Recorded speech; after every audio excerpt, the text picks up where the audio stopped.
In focus now, Matthew Whiz Buckley, retired Navy Top Gun fighter pilot and chairman of No Fallen Heroes Foundation. Great to see you.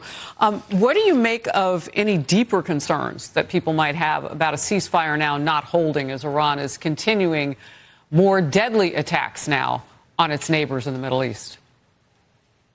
Well, clearly, Harris, it's a ceasefire and everything but name, right? They are attacking United States forces. We have young men and women based in Bahrain and Saudi and Kuwait, and they are trying to kill Americans. So I get kind of the framing here, but last time I checked, this is still a hot war and they are still shooting. I know the president wants to get a deal, but I spent a lot of time in this area, Harris. I've sailed past that island a couple times on aircraft carriers. They understand force. And many of them view any sort of negotiations as weakness. And we need to finish this. We just absolutely need to finish this, in my opinion. We have all the assets in place. We have the resources. And it really doesn't seem like the negotiations are working. But obviously, that's the president's call, not mine. Well, look, I heard you say you've been in that area near Qasem Island. Talk to me about that as a strategic target.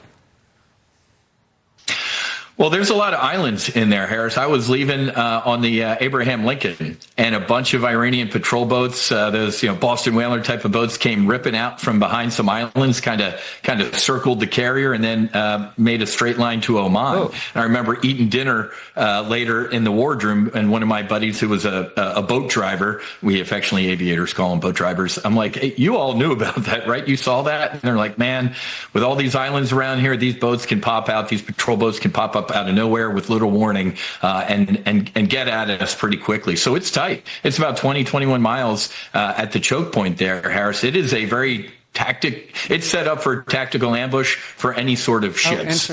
So this is why this is critical. Yeah, we got to get this open. We can't be half pregnant with this, Harris. We're either finish it or let's go. Let's go home. Last quick question for you. There's been a lot of talk about who we're really dealing with and some uneven, unverified reporting in some cases about whether or not the president, Pezeshkian, is still in charge over there or even part of the negotiations. The IRGC is said to be in control. I mean, is the IRGC really that much of a governmental possibility for the people of Iran to do a deal like this? Harris, they're ruling with the end of a gun.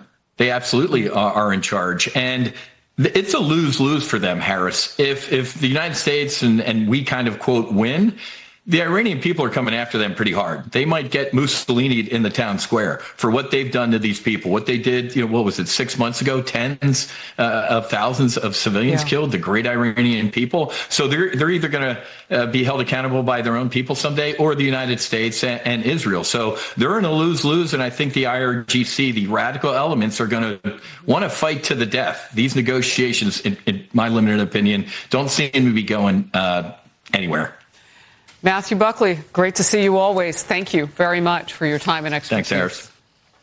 Well, employment data